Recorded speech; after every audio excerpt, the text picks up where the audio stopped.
और जब आप इन वचनों को सुन रहे होंगे, दूसरी तरफ खुदावंद का आत्मा आपको अंदर से कन्विक्ट कर रहा होगा कि मैं तुझसे बात कर रहा हूं, इस वचन को सुन और मान। आपको बाइबल के साथ रोज समय को बिताना पड़ेगा। आपको परमेश्वर को दिखाना होगा कि आप उसके लिखे हुए वचन से प्यार करते हैं। बहुत से लोग बोलते, प्रभु तेरी इच्छा क्या है मेरे लिए, तू क्या चाहता है मैं करूं। अगर आपने लिखी हुई बाइबल ही नहीं पढ़ी तो आपको क्या लगता है कि परमेश्वर आपसे शब्दों के द्वारा वो बात करेगा?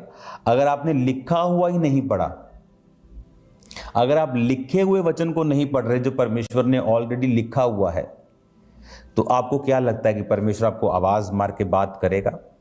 जब भी परमेश्वर ने आपकी लाइफ को छुआ है, वचन के द्वारा छुआ है, जब आप परमेश्वर के वचन को पढ़ते हैं, ये आपकी सोल को जीवित कर देता है।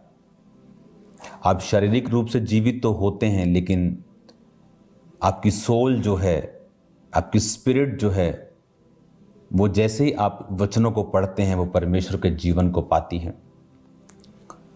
वचन कहता है कि वो सेम सांस जो आदम के अंदर फूंकी गई थी जब वो मिट्टी का एक पुतला था और वो जीवता प्राणी बन गया था, वचन कहता है कि इस वचन के ऊपर भी वही सांस फूंका गया है जो आदम के ऊपर फूंका गया था।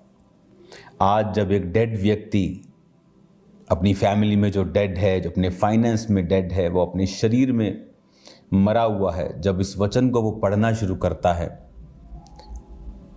तो उसको लाइफ महसूस होती है। बहुत सारे लोग इस बात को नहीं समझ पाते। प्रार्थना में, उपवास में, पवित्रताई में, वचन पढ़ते हुए प्रॉब्लम क्या है कि जब आप इस वचन को एक धार्मिक पुस्तक की तरह ले जाते हैं, फिर आपको लगता है कि मैंने एक बार पढ़ी है, लेकिन अगर इस वचन को आप परमेश्वर के जीवित खाने के रूप में, कि प्रभु कहता है कि इंसान केवल रोटी से ही नहीं परंतु परमेश्वर के मुख से निकले एक एक वचन से जीवित रहेगा, जब आप इस वचन के द्वारा जीवित रहना शुरू कर देंगे तो आप नोटिस करेंगे इस वचन को पढ़ते पढ़ते ही कई तरह की चीजें हैं जो परमेश्वर आपके साथ बात करेगा। इस वचन को पढ़ते पढ़ते ही बहुत सारी ऐसी चीजें हैं जो आपकी लाइफ में होंगी।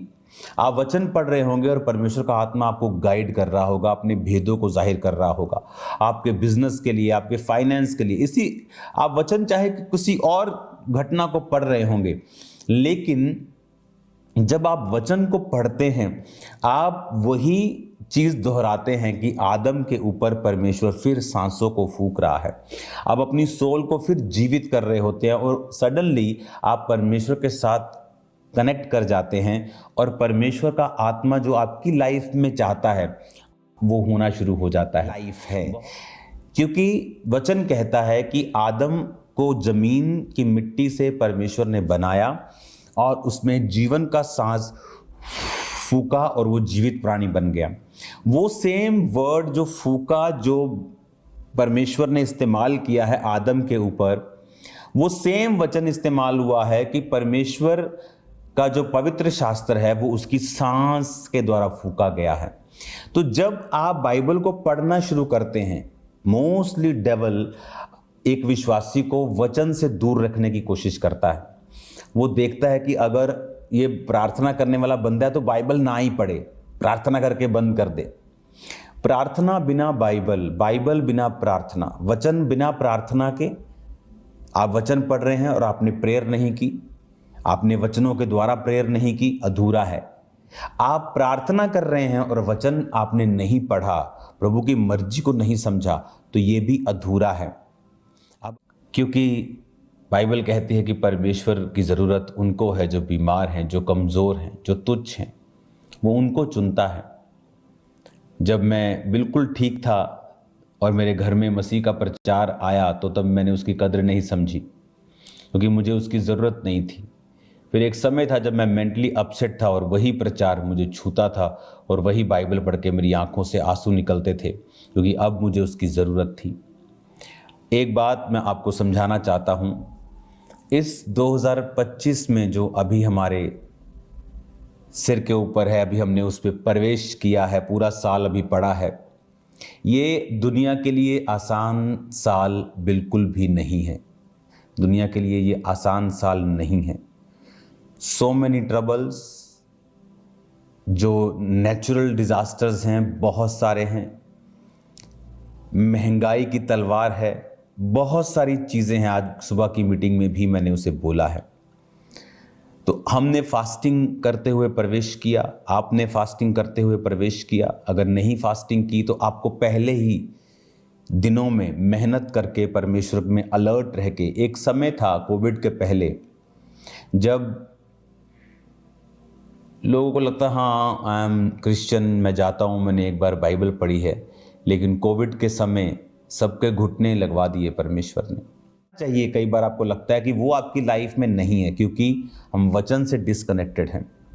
तो जब आप परमेश्वर के वचन को पढ़ते हैं, स्पिरिट को लाइट करके, माफ करके, अपने आप को बिल्कुल पाप से फ्री करके, आप जब प्रभु के वचन को पढ़ते हैं, आप एक्चुअली में अपने उस जीवन के ऊपर, सोल के ऊपर परमेश्वर की सांस को ले रहे होते हैं। आप नोटिस करते हैं कि वो सांस फूंक रहा है आपके अंदर।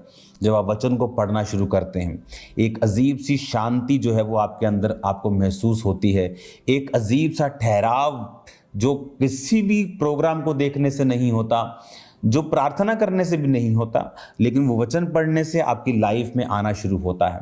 अगर आप पढ़ नहीं सकते, ट्यूशन लो और पढ़ना स्टार्ट करो, क्योंकि बिना वचन को पढ़े आप नहीं वो फील कर पाएंगे कि वो वचन, वो सांस फूका हुआ परमेश्वर का वचन जब आपके अंदर जाता है तो जो मृत था, जो सिर्फ मिट्टी थी, आज लोगों का बिजनेस नाम का है, सिर्फ नाम है, लाइफ नहीं है, वो लाइफ परमेश्वर आपको देगा। सिर्फ नाम की मैरिज है, लाइफ नहीं है, वो लाइफ परमेश्वर आपको देगा।